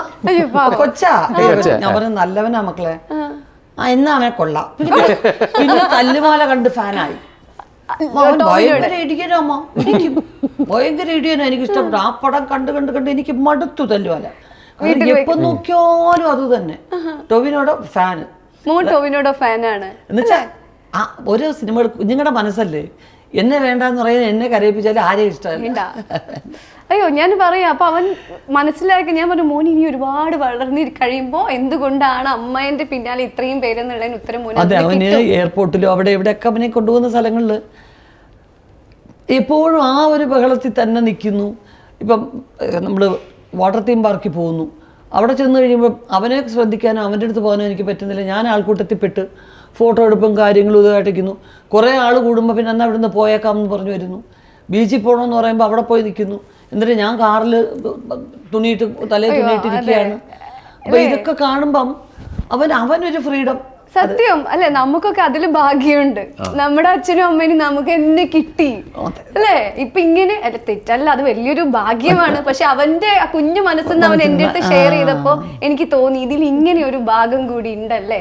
ആ കൊച്ചിന് എപ്പോഴൊക്കെയോ അവന്റെ അമ്മേനെ മിസ് ചെയ്യുന്നത് അവൻ പറഞ്ഞു. പുറത്തു പോകും, അല്ലാതെ മിസ് ചെയ്യില്ല. അവന് അവധിയുള്ളപ്പോൾ ഞങ്ങൾ വർക്ക് ചെയ്യില്ല, അങ്ങനെയൊക്കെയാണ്. ഞങ്ങൾ ട്രിപ്പൊക്കെ പോകും. ഈ മെയ് മാസമൊക്കെ അങ്ങനെയാണ്. സൂപ്പർ അച്ഛന്റെ സൂപ്പർ മോൻ. ആ ഒരു അച്ഛനെ പോലെ തന്നെ അവന്റെ ആ ബിഹേവിയർ ഞാൻ ശ്രദ്ധിച്ചു. എന്തൊരു നല്ല പെരുമാറ്റാണ് ആ കുട്ടിക്ക്. ഇത്ര നേരം എന്റെ അടുത്ത് വന്നിരുന്ന് അവൻ സംസാരിക്കുമ്പോൾ എനിക്ക് മനസ്സിലായി എന്തുകൊണ്ടാ കൊച്ചങ്ങനെയെന്നുള്ളത്. അച്ഛനാണ് അതിന്റെ. അപ്പൊ പുറത്ത് കൊണ്ടുപോകുമ്പം ഇപ്പൊ അവന്റെ ചേച്ചി, ചേട്ടൻ കൊണ്ടുപോകാൻ ഇഷ്ടമുള്ള ക്രിക്കറ്റ് അതിനെല്ലാം കൊണ്ടുപോകും. അത് കഴിഞ്ഞ് അവനും അവന്റെ ചേച്ചിയുമാണ്. അവന്റെ ചേച്ചീനെ പറ്റി അവൻ എന്റെ അടുത്ത് കുറേ പറഞ്ഞു. കുഞ്ഞാറ്റ ചേച്ചിയാണ് ഫുഡ് ഓർഡർ ചെയ്ത് കൊടുക്കുന്നത്. ചേച്ചിയായിട്ട് ഭയങ്കര കൂട്ടാണെന്ന് തോന്നുന്നില്ല. കാരണം അവർക്കറിയാം ഇപ്പോഴത്തെ ഞങ്ങൾ രണ്ടുപേരും ലേറ്റസ്റ്റ് സാധനങ്ങളൊന്നും കഴിക്കത്തില്ല, ഈ പിള്ളേർ കഴിക്കുന്ന സാധനങ്ങളൊന്നും. അപ്പൊ അതൊക്കെ അവർക്കറിയാം. ഏത് ലേറ്റസ്റ്റ് കാർട്ടൂൺ എന്താ വന്നിരിക്കുന്നത്, അതിലെ ക്യാരക്ടർ എന്താ, ഇത് കണ്ടോ അത് കണ്ടോ. പിന്നെ ഒന്നിച്ച് സിനിമയ്ക്ക് പോകുന്ന അവരാണ്. അവരുടെ ടേസ്റ്റിലുള്ള പടങ്ങളായിരിക്കത്തില്ല ചിലപ്പോൾ ഞങ്ങൾ കാണുന്നത്. അപ്പോൾ ഇന്നലെ ഒരു സിനിമ പോയി കണ്ടിട്ട് വന്നു, ഞാനൊരു സിനിമ പോയി കണ്ടിട്ട് വന്നു. ഇന്നിപ്പം നൈറ്റ് ഷോ പോകണമെന്ന് പറഞ്ഞു അന്ന് പോകുന്നൊന്നും ആക്കിയത്തില്ല. ഈ നമ്മുടെ ഈ ഒരു മൂവി എടുക്കുമ്പോൾ എനിക്ക് സകുടുംബം ശ്യാമളയിലെ എവിടെയോ എന്തോ ട്രെയിലറിൽ കണ്ടപ്പോൾ എനിക്ക് തോന്നി ഇല്ല, സകുടുംബം ശ്യാമളയുടെ ബന്ധമില്ല. ഇല്ല, അതിൻ്റെ അപ്പിയറൻസും അതിൻ്റെ രീതികളും എല്ലാം വേറെയാണ് തോന്നുന്നു. ഒന്നാമത്തെ കാര്യം സകുടുംബം ശ്യാമള എന്ന് പറഞ്ഞ സഹോദരനോടുള്ള കിടമത്സരമാണ്. സഹോദരന് മുമ്പ് വലിയ ആളാവാൻ വേണ്ടി ഒരു മണ്ടി സ്ത്രീ കാണിക്കുന്നതൊക്കെയാണ്. അത് ഈ ചവറെടുത്ത് വാരി സഹോദരൻ്റെ വീട്ടിൽ കൊണ്ടുവന്നിടുക. വലിയ പോസ്റ്റ് ഇരിക്കുന്ന സഹോദരനാണ്, അപ്പോൾ അയാളെക്കാൾ വലുതാവാൻ എന്ത് ചെയ്യാം, അതിനു വേണ്ടിയുള്ള കാണിക്കുന്ന മണ്ടത്തരങ്ങളാണ്. ഇതങ്ങനെയല്ല, ഇത് ഒറ്റയ്ക്ക് പൊരുതി നിൽക്കുന്ന ഒരു സ്ത്രീയാണ്, ജീവിക്കാൻ തത്രപ്പാട് പെടുന്ന ഒരു സ്ത്രീയുടെ കഥ. അതാണിത്. നമുക്ക് ആ ഒരു പ്രസിഡന്റ് അതും രാഷ്ട്രീയപരമായി ബന്ധമുള്ളതുകൊണ്ടാണ് ഇപ്പൊ എല്ലാരും പറഞ്ഞു തുടരും എന്ന് പറഞ്ഞ സിനിമ ദൃശ്യമായിട്ട് സാമ്യമുണ്ട് എന്നുള്ളത്. അതുപോലെ എനിക്ക് തോന്നിപ്പോയതായിരിക്കാം. അല്ല, അതുമായിട്ട് യാതൊരു ബന്ധവുമില്ല. ആ സിനിമയുടെ പശ്ചാത്തലമോ അതിന് ഞാൻ അഭിനയിച്ചിരിക്കുന്നു 2 എന്നുള്ളത് മാത്രമേ ഉള്ളൂ. ബാക്കിയെല്ലാം ഇത് വേറൊരു ക്യാരക്ടർ തന്നെയാണ്. അതെ, ഇപ്പൊ ഈ തുടരും പറഞ്ഞതുകൊണ്ട് തന്നെ ഇപ്പോ ശോഭന ചേച്ചിയുടെ വലിയൊരു കംബാക്ക് ആണ് അല്ലേ. നിങ്ങളൊക്കെ ഉള്ളൂ അന്ന്. എന്താ ചേട്ടാ, ശരിയല്ലേ? ചോദ്യം ശ്രദ്ധിച്ചില്ല. വീണ്ടും ശോഭന അഭിനയിക്കാൻ അന്നൊക്കെ ഞാനും ശോഭനയൊക്കെ തന്നെയല്ലേ വീണ്ടും വന്നിരിക്കുകയാണ് ആ ഒരു പടം, ലാലേട്ടന്റെ തന്നെ നായികയായിട്ട്. ശരിക്കും ഇനി ഉർവശി ചേച്ചിയും ലാലേട്ടനും ഒരു ഹിറ്റ് കോംബോ ആണ് അല്ലേ. അങ്ങനെ ഒരു ഇത് എപ്പോഴെങ്കിലും ഇനിയും തിരിച്ചു വരുമോ? അത് കുറെ പേര് ചോദിക്കുന്ന ചോദ്യം. അതിനൊക്കെ ഈ പടം തന്നെ വരാൻ 20 വർഷം എടുത്തില്ലേ നൈൻഷ? അപ്പൊ അതുപോലെ ഒത്തു വരണ്ടേ? കാരണം നിങ്ങൾ ഇപ്പോഴും പഴയ സിനിമകളെ ഓർത്തോർത്ത് വെച്ചിരിക്കുക. അതാണ് നമ്മുടെ മനസ്സില്. അതിനെ മോശപ്പെടുത്താത്ത രീതിയിൽ വേണമല്ലോ ഒരു സിനിമ. അതെ, അതിൽ നമ്മുടെ എൽ ജഗദമ്മ 7ാം ക്ലാസ് സ്റ്റേറ്റ് ഫസ്റ്റ് എത്തണം അല്ലേ. അതിനോടൊപ്പം എത്തണമെന്ന് മാത്രമേ ഇപ്പൊ ഞാനും ഈ ഒരു അവസരത്തിൽ ആഗ്രഹിക്കുന്നുള്ളൂ. പിന്നെ സ്റ്റേറ്റ് അവാർഡ് ഇപ്പം ഉള്ളൊഴുക്കിന് കിട്ടി. വാങ്ങിയൊക്കെ പോകുമ്പോൾ എന്തായാലും ഒരു കോൺഫിഡൻസ് ലെവലാണ് ഞാനിങ്ങനെ നോക്കിയിരിക്കുന്നത്. എത്ര അവാർഡ്, 6 അവാർഡ് കിട്ടി അല്ലേ? ഓരോ പടം ചെയ്യുമ്പോഴും ചേച്ചിക്ക് തോന്നുന്നു ഇതിന് എനിക്കൊരു അവാർഡ് കിട്ടുമെന്ന് എപ്പോഴെങ്കിലും തോന്നുന്നു, അല്ലെങ്കിൽ ചേട്ടൻ പറയുന്നു എനിക്ക് ഇതിനൊരു അവാർഡ് കിട്ടും? ഇല്ല, ഒരിക്കലും ഇതൊന്നും കക്ഷി നിർത്തിക്കാറുമില്ല. ഞാൻ ഒരിക്കലും അങ്ങനെ ചെയ്യാൻ പറ്റുമെന്ന് ഞാൻ വിശ്വസിക്കുന്നേ ഇല്ല. അവാർഡ് കിട്ടുമെന്ന് വിചാരിച്ച് പെർഫോം ചെയ്യാൻ പറ്റുമെന്ന് എനിക്ക് ഇത്രയും കാലമായിട്ട് അറിയത്തില്ല. എന്നെ സംബന്ധിച്ച് ഡയറക്ടർ ഇവിടെ വന്നിട്ട് ഓക്കെ ടേക്ക് ഓക്കെ ആണ്, ഞാൻ മോണിറ്റർ പോലും നോക്കിയിട്ടില്ല ഇതുവരെ. മോണിറ്റർ നോക്കാറില്ല, ഗ്ലിസറിൻ യൂസ് ചെയ്യാറില്ല, ജനിച്ചത് തന്നെ അഭിനയിക്കാനാണ് എനിക്ക് തോന്നുന്നത്. ഇരിക്കണം ചിലപ്പോൾ അതല്ലേ ദൈവത്തിൻ്റെ ഒരു നിയോഗമല്ലേ. പക്ഷേ അവാർഡ് എന്ന് പറയുന്നത് എനിക്ക് എന്നോട് ആദ്യമായിട്ടൊരു അവാർഡ് കിട്ടും എന്നോട് പറഞ്ഞത് പറവൂർ ഭരതൻ എന്നൊരു ക്യാരക്ടർ ആർട്ടിസ്റ്റ് ഉണ്ട്. പറവൂർ ഭരതൻ മഴവൽക്കാവടിയിലൊക്കെ മീശവാസു എന്ന് പറഞ്ഞ വലിയ മീശ വെച്ച് കുറേ ക്യാരക്ടേഴ്സ് ഒരുപാട് പടത്തിൽ ചെയ്തിട്ടുള്ള നടനാണ് അദ്ദേഹം. മഴവൽക്കാടി ഷൂട്ടിംഗ് കഴിഞ്ഞിട്ട് പടം പ്രിവ്യൂ ഷോ ചെന്നൈയിലിട്ടു, ഞാൻ കണ്ടിട്ടില്ല. പക്ഷെ അദ്ദേഹം വേറൊരു സിനിമയുടെ ഷൂട്ടിന് ഞാൻ ചെന്നപ്പോൾ പറഞ്ഞു, മോളെ നിനക്കൊരു അവാർഡിന് സാധ്യതയുണ്ട് കേട്ടോ പറഞ്ഞു. അപ്പോൾ ഞാൻ പറഞ്ഞു ഏതപ്പം എനിക്ക് അതുവരെയും സ്റ്റേറ്റ് അവാർഡെന്ന് പറയുന്നത് ഒരിക്കലും ഈ ജനകീയമായ കച്ചവട സിനിമയ്ക്കൊന്നും നടികൾക്കും നടന്മാർക്കും കൊടുക്കുന്ന സമ്പ്രദായം ഒന്നും വലുതായിട്ടുണ്ടായിരുന്നില്ല. മാത്രമല്ല മഴവൽക്കാവടിയിൽ എൻ്റെ ഒരു ചെറിയ റോളാണ്, ത്രൂട്ട് വരുന്ന നായികാവേഷം അല്ല. അതൊരു അവാർഡിന് വേണ്ടി പരിഗണിക്കുമെന്നും വിചാരിച്ചില്ല. അതല്ലാതെ ബാക്കി ഒരു സിനിമയും ഒരു അവാർഡ് എന്നുള്ളതൊരു മനസ്സിൽ കണ്ടുകൊണ്ട് നമ്മൾ സിനിമ ചെയ്തിട്ടില്ല. ഉള്ളൊഴുക്കിൻ്റെ പ്രത്യേകത പടം റിലീസായി ജസ്റ്റ് ഒരു സെക്കൻഡ് വീക്ക് ആയപ്പോഴത്തേക്കും അനൗൺസ് ചെയ്തു അവാർഡ്. അല്ലെങ്കിൽ പടം റിലീസായിട്ട് അടുത്ത വർഷമല്ലേ. അതെ അതെ അതെ, അത്ര വേഗം. കലാരഞ്ജലി ചേച്ചി ഒരു വീഡിയോയിൽ നമ്മുടെ ചാനലിന് തന്നെ കൊടുത്തൊരു വീഡിയോ ആണ്. അതിൽ പറയുന്നുണ്ട് നല്ല ഡാൻസർ കൽപ്പനയാണ്. അതെ, ഉർവശി എന്തൊക്കെയോ കാട്ടി. എനിക്ക് അവിടുന്ന് എത്രയും പറഞ്ഞ് രക്ഷപ്പെട്ടാൽ മതി എന്നുള്ളതാണ്. ഡാൻസ് പഠിക്കാൻ വേണ്ടി ഇന്ന് കഴിയുമ്പോൾ ടീച്ചർ എങ്ങനെയെങ്കിലും പോയാൽ മതി, ഞാൻ ഇവിടെ ഇരുന്ന് കണ്ടോളാം ടീച്ചറെ എന്ന് പറയും. എന്നിട്ട് ഈ നട്ടുവാങ്കം പറയുക എന്ന് പറയും. ഈ തട്ടിയിട്ട് തത്തൈ താകട തക ഇതൊക്കെ പറഞ്ഞെങ്കിലല്ലേ ഡാൻസ് ചെയ്യാൻ പറ്റും. അത് ഞാൻ ചെയ്തോളാം, ഞാൻ നട്ടുവാങ്കം ചൊല്ലാം, എന്നിട്ട് അവർ ഡാൻസ് ചെയ്യട്ടെ. അത് പറ്റത്തില്ല എന്ന് പറഞ്ഞാൽ ഈ തട്ടുന്ന കമ്പ് കൊണ്ട് എറിയും ടീച്ചർ. കറക്റ്റ് അരമണ്ടിയിൽ ഇരുന്നില്ലെങ്കിൽ എറിയും. അപ്പോൾ മിനിച്ചേച്ചാണെന്ന് പറഞ്ഞാൽ കാലിട്ടോ ആക്കും, കമ്പ് അതുവഴി പോവും. പക്ഷെ അവളത് കോൺസെൻട്രേറ്റ് ചെയ്ത് ഡാൻസ് ചെയ്യും. കലാപരമായ എല്ലാത്തിനോടും അവൾക്ക് ഭ്രാന്തായിരുന്നു. സ്കൂളിലെ ഏറ്റവും അട്രാക്റ്റീവ് ചൈൽഡായിരുന്നു. പിന്നെ അപ്പം ആ ഒരു സ്കൂളിൻ്റെ അഭിമാനത്തിന് എന്തൊക്കെ ചെയ്യാം, കഥകളി ഓട്ടം എന്നുള്ളവർ ഒന്നും അറിയത്തില്ല, അതിനുവേണ്ടി പഠിച്ച് ചെയ്യും. ധൈര്യമാണ്, സ്റ്റേജിൽ കയറാനും ഒക്കെ ഭയങ്കര ഇഷ്ടമാണ്. ഒരു ഭയങ്കര സംഭവമായിട്ടുള്ള ഒരു ഇതല്ലേ, ഇത്രയും സമയമുള്ളൂ അതുകൊണ്ട് അത്രയും പെർഫോം ചെയ്തിട്ട് മടങ്ങിപ്പോയി എന്നാണ് എനിക്കിപ്പോ തോന്നുന്നത്. തീർച്ചയായിട്ടും. ഓക്കെ, എന്തായാലും എന്താ പറയാ, എനിക്ക് ഭയങ്കര ഭാഗ്യം എന്താണെന്ന് അറിയോ, എൻ്റെ പേരിങ്ങനെ വിളിച്ചുകൊണ്ടിരിക്കുന്നത് അല്ലെ നൈനിഷ. ഞാൻ എത്രയോ പേരെ ഇന്റർവ്യൂ ചെയ്തിട്ടും അത്ര പെട്ടെന്ന് എൻ്റെ പേര് ക്യാച്ച് ചെയ്യാറില്ല. പക്ഷെ ഇത്രയും വലിയൊരു മഹാനടി എൻ്റെ പേരിങ്ങനെ ഒരു ഭാഗ്യമല്ലേ അല്ലേ എൻ്റെ ശരിക്കും പേര് വിളിക്കുമ്പോൾ. എൻ്റെ പേര് വിളിക്കുന്നത് ഞാൻ കുഞ്ഞിലെ കണ്ടുകൊണ്ടിരിക്കുന്ന വലിയ മലയാളത്തിന്റെ വലിയൊരു നടി. അതിൽ പറയാൻ എനിക്ക് എന്താന്ന് എനിക്ക് അറിയില്ല. എന്തായാലും എൻ്റെ ശിവൻ ചേട്ടാ നിങ്ങൾ അടിപൊളിയാ, നിങ്ങളെ ഞാൻ ഇപ്പോഴാ വൈകിപ്പോയി പരിചയപ്പെടാൻ അല്ലേ. നല്ലൊരു മനുഷ്യൻ, എനിക്ക് ഭയങ്കരമായിട്ട് ഇഷ്ടപ്പെട്ടു. എൽ ജഗദമ്മ 7ാം ക്ലാസ് ബി സ്റ്റേറ്റ് ഫസ്റ്റിന് ഞാൻ പറഞ്ഞ പോലെ ഒരു സ്റ്റേറ്റ് അവാർഡ് തന്നെ കിട്ടട്ടെ, ഫസ്റ്റായി വരട്ടെ. എല്ലാവിധ ആശംസകളും. So much. Thank you.